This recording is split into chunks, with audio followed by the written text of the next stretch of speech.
going forward, I have directed the National Treasury, the Ministry of Trade and Industry, the Ministry of Agriculture, and the Attorney General to finalize and gazette the newly developed Tea Regulation 2019 within the next 2 weeks.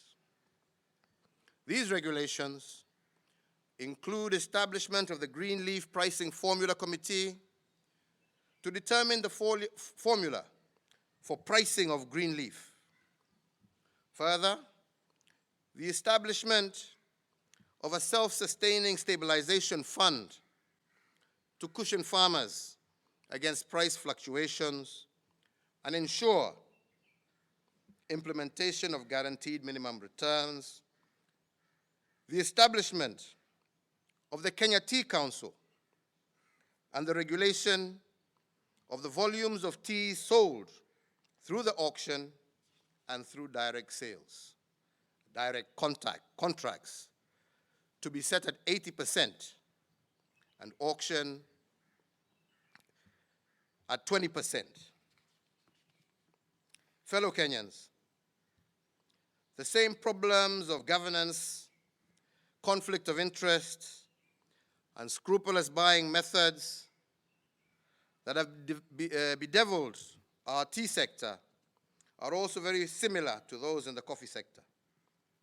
The Coffee Task Force, which I established in 2016, has completed its work, and I am aware that the recommendations have not yet been implemented. So today again, I direct the Ministry of Agriculture to immediately implement the task force recommendations. In addition to the above measures for the coffee sector, I have directed the National Treasury to immediately operationalize the 3 billion shilling Cherry Revolving Fund within the next 30 days to cushion farmers from delayed payments and enable them to access finance to meet their daily cash flow requirements while awaiting payments for their produce. My intent first is also to focus on milk, potatoes, rice, and banana producers in the agricultural sector.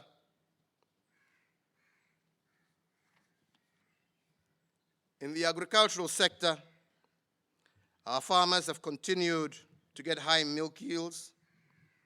However, due to the excess supply, they are receiving very low prices for their milk. As a result of these high yields and low prices, we have managed to get a much better and much clearer understanding of the situation. And this situation has been exacerbated by the inclusion of powdered milk, which is smuggled into Kenya from outside our East African region. This has caused financial hardship to dairy farmers. As part of my intent and pledge to milk farmers, I have given 3 very practical directives. 1, I have directed the National Treasury to release 500 million shillings to the new KCC to purchase excess milk from farmers and to convert this milk into powder for future use. 2, I have also directed the National Treasury to release a further 575 million shillings to the new KCC for 2 milk plants, one in Nyeri and another in Uhuru, to enhance their processing capacity.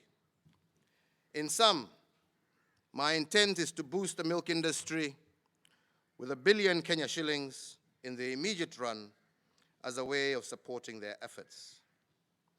We have also said that in order to protect our milk producers from illegal imports, I have also directed the National Treasury to impose a 16% VAT tax on all milk products that have originated from outside the EAC, the East African Community, and I have further directed KEBS, Customs, and the DCI to impound any powdered milk or milk products that does not meet our Kenyan standards. With regard to potatoes, banana, and rice farmers, All of these who have been blessed with a bumper harvest as a result of the rains, and because their products are perishable in nature, they suffer immense losses when they cannot sell them on time. As part of my intent and support to producers of perishable goods, again, I have issued two very practical directions. I have directed that the National Treasury release 300 million shillings to the Micro and Small Enterprise Authority for the construction of cold storage and processing facilities in Meru, Nyandarua, and Kisii.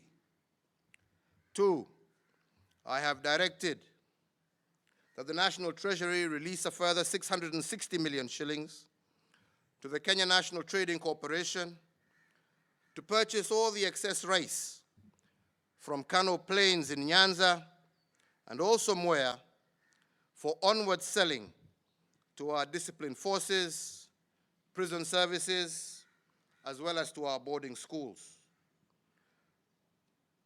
The two regions have experienced bumper harvests and found them with excess rice in their stores.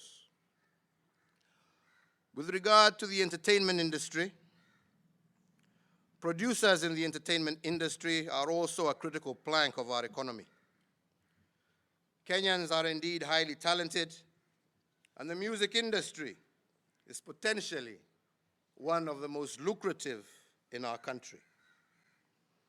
Hundreds, if not thousands, of our young men and women have invested an incredible amount of effort in the industry, but are getting very low returns from their investment.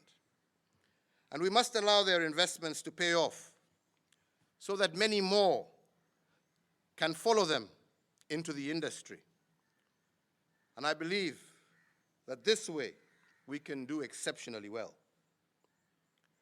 So therefore,